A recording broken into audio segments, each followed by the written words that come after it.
कराची की अहम तरीन आई चंडीगढ़ रोड के जो इस वक्त आप देख रहे हैं, मैं आई चंडीगढ़ रोड की दूसरी तरफ की जाके बात करें तो दूसरी तरफ भी रेड जोन का इलाका आ जाता है। और अगर उस रेड जोन की बात की जाए तो उसमें हम देख सकते हैं कि इस वक्त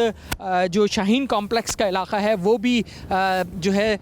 काफ़ी पानी यहाँ पे नज़र आ रहा है। शाहीन कॉम्प्लेक्स से एक जो है सुप्रीम कोर्ट कराची रजिस्ट्री वाक़ है, इंतहाई अहम इमारत है। इसके साथ अगर आप देखें तो नेशनल म्यूज़ियम है, उसके साथ पार्क है जो कि आपको मुकम्मल तौर पे पानी में इस वक्त डूबा हुआ नज़र आ रहा है। इसी रोड पे सुप्रीम कोर्ट के ऊपर आगे हम चलते जाएं तो आर्ट्स काउंसिल यहाँ पे वाक़ है और उसके साथ आर्ट्स काउंसिल का चौक भी मौजूद है। अगर आप वहाँ पर भी देखें तो लोगों का रश मौजूद है, ट्रैफिक वहाँ पर आपको फंसी हुई नज़र आ रही है और मुश्किल से और लोग रेंग के वहाँ पर अपने सफ़र जो है वो कर रहे हैं। इसके अगर दूसरी तरफ हम थोड़ा सा और आगे चलें, ऐवान सदर की तरफ एक रास्ता जा रहा है जहाँ पे गवर्नर हाउस वाक़ है और अगर हम इसी रोड पे सीधे चलते जाएं तो कराची के मशहूर जो 5 स्टार होटल्स हैं वो यहाँ पे वाक़ हैं। उसके साथ ही वज़ीर आला हाउस भी वाक़ है, लेकिन आप देख रहे हैं कि वहाँ पे भी कई फुट पानी जमा हुआ है और लोग मुश्किल से वहाँ सफ़र कर रहे हैं। और सिर्फ बड़ी गाड़ियाँ जो हैं इस वक्त मुझे नज़र आ रही हैं, एक बड़ी बस है जो नज़र आ रही है, इसके अलावा एक ऑयल सप्लाई करने वाली कंपनी का ट्रक है जो बड़ा वहाँ पे नज़र आ रहा है। इसके अलावा Karachi water and sewerage board का एक भी हमें वहाँ पे खड़ा हुआ नज़र आ रहा है। इस वक्त कराची में हर तरफ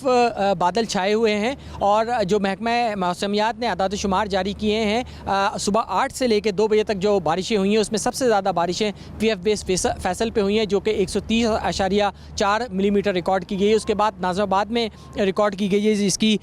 मकदार जो है वो 105.6 मिलीमीटर है। नॉर्थ नाज़िमाबाद में 102, जबकि PF बेस मसरूर पे 98.5 मिलीमीटर रिकॉर्ड की गई है। काफ़ी देर से कई घंटों से कुछ देर कबल ये बारिश का सिलसिला थमा है और आने वाले चंद घंटों में इसका सिलसिला दोबारा शुरू होगा। जो इस वक्त कराची के मुख्तलिफ़ इलाक़े हैं वहाँ पे सूरत हाल मुसलसल ख़राब हो रही है और वज़ीर आला सिंध के जानिब से कहा गया है, कमिश्नर कराची को हिदायत की गई है कि जो मलीर और सुखन नदी के जो तग़यानी है उसमें वहाँ जो मौजूद लोग हैं वो फंस चुके हैं, उनको वहाँ से उनके इनक़ला का सिलसिला फ़ौरी तौर पर शुरू किया जाए और उनको वहाँ मौजूद जो स्कूल्स हैं उनकी उस इमारतों को खाली किया जाए और ना सिर्फ ये बल्कि उनके खाने पीने का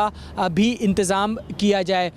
इसके अलावा अगर हम बात करें जो कराची की मरकज़ी शराहें हैं वो तमाम इस वक्त पानी में डूबी हुई हैं, चाहे वो ज़िला वसी का कोई इलाका हो, ज़िला शर्क़ी का इलाका हो, ज़िला मलीर हो या ज़िला जनूबी हो, इस वक्त हर सू कराची में पानी मौजूद है। जो कराची के शहरी हैं वो इस तमाम सूरत हाल से यकीनन बहुत ज़्यादा परेशान है।